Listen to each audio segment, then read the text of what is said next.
The crisp air of early October rustled through the tall maple trees lining the front courtyard of Brookfield High School. The sidewalks were littered with orange and gold leaves, crunching under the sneakers of students who streamed toward the main entrance. Among them was 15-year-old Nathan Kwan, his head down, eyes flicking between a campus map and the building numbers etched above the doorways. It was only his third day, but he already felt like he'd been dropped into a labyrinth with no exits. Standing at just over 5'6", slightly pudgy, with oversized glasses that never quite stayed in place on the bridge of his nose, Nathan was the kind of kid most people overlooked. He had mastered invisibility, not the kind from comic books, but the real-world version perfected by kids who move too often to ever settle. His father's international job had dragged them from Thailand to California, and now to this small town in Massachusetts. With every move, Nathan learned the same rule. Keep your head down and stay out of the way. But no one at Brookfield High knew that buried beneath Nathan's quiet demeanor was a secret. 8 years of Muay Thai training under a Bangkok champion. A discipline honed through sweat, bruises, and rituals older than the school itself.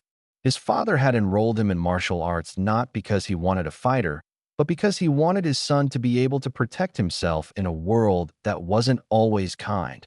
None of that mattered now. Here, Nathan was just the new Asian kid in the same 3 hoodies, who sat alone at lunch and spoke only when called on in class. "Hey, Einstein!" The shout cracked through the hallway, followed by the unmistakable snickers of teenage boys. Nathan didn't turn around. He'd learned that sometimes silence was your best defense. "I'm talking to you, genius." A hard shove to his shoulder sent him stumbling into the lockers. His campus map floated to the floor. Nathan bent to pick it up, heart thudding, not with fear, but something deeper. A familiar rush he'd felt in the ring.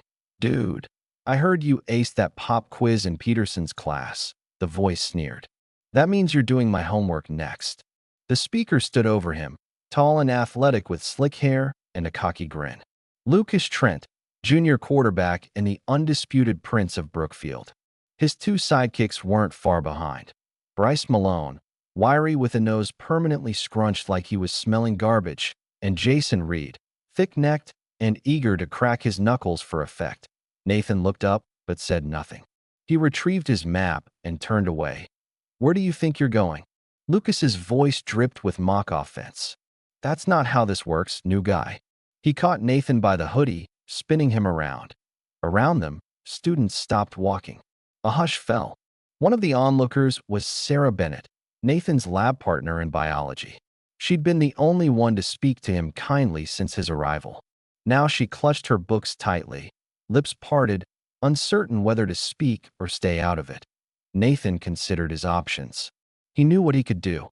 He could dismantle Lucas in less than 10 seconds. But that wasn't the point. His father had drilled it into him. Muay Thai was for defense, not ego. Control was power. And here, in this crowded hallway, the stakes weren't just fists. They were reputation. Safety. A future SO. He turned and walked. Lucas called after him. "You can't dodge me forever, calculator." And he didn't. Over the next 2 weeks, Nathan became a moving target. Books knocked from his hands. Milk accidentally spilled over his backpack.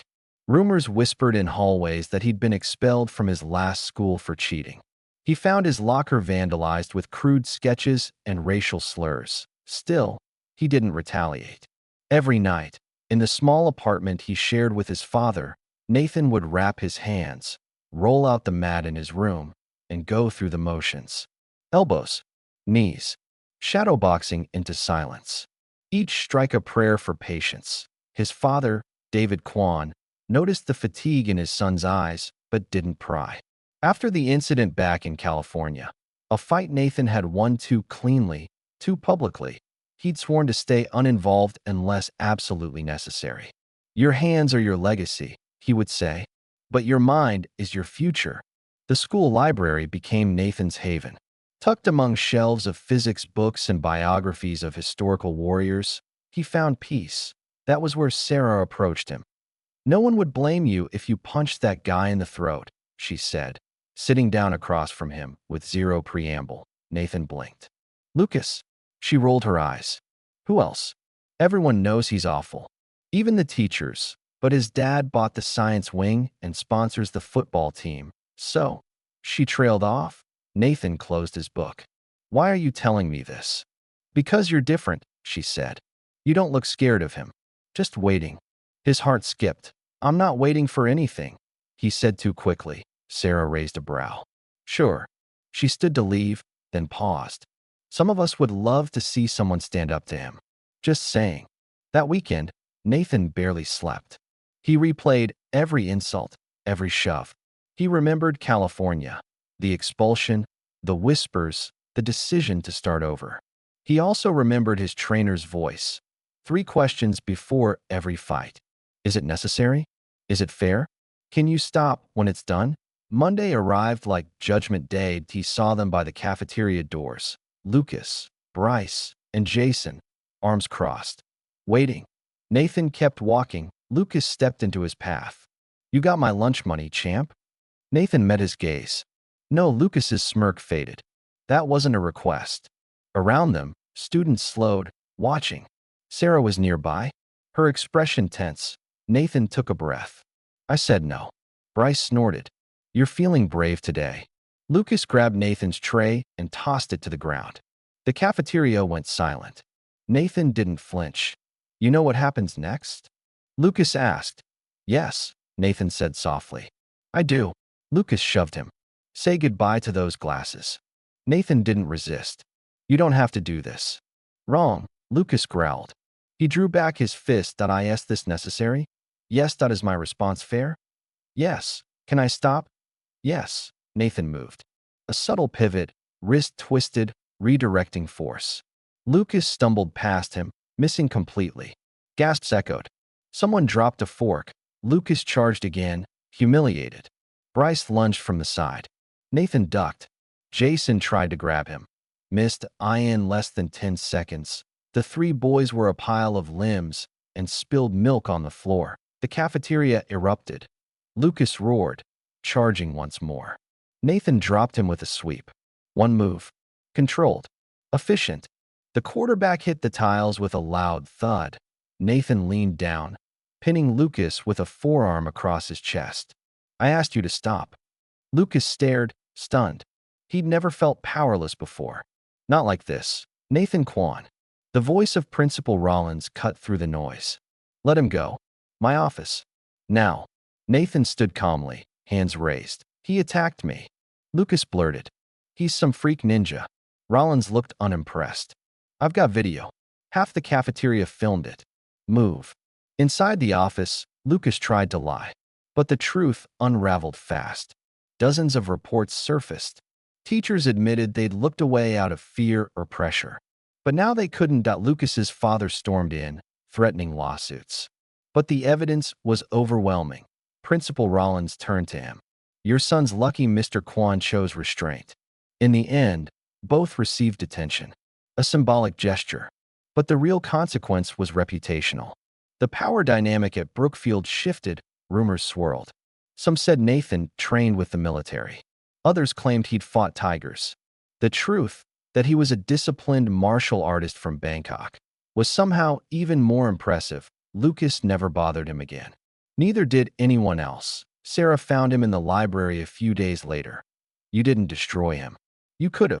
That's not what I do. What do you do? Nathan thought. I find balance. She smiled. That's actually kind of awesome. Word spread. Students asked him for lessons. He started a small after-school club.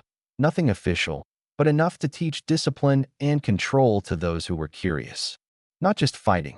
Self-respect. Lucas eventually transferred schools. Officially to focus on athletics. Unofficially, to escape humiliation, Nathan flourished. His grades soared. He joined the science team. Even spoke at assembly once about anti-bullying. Briefly, awkwardly, but honestly. At home one evening, over bowls of steaming noodles, his father asked, Do you regret it? Nathan shook his head. I don't regret standing my ground. I just wish I'd done it sooner. His father smiled. Then you've learned what I hoped you would. Strength without wisdom is just violence. But strength with discipline, That's character. Fall melted into winter. The legend of the quiet boy who dropped the quarterback lived on in hushed retellings to incoming freshmen.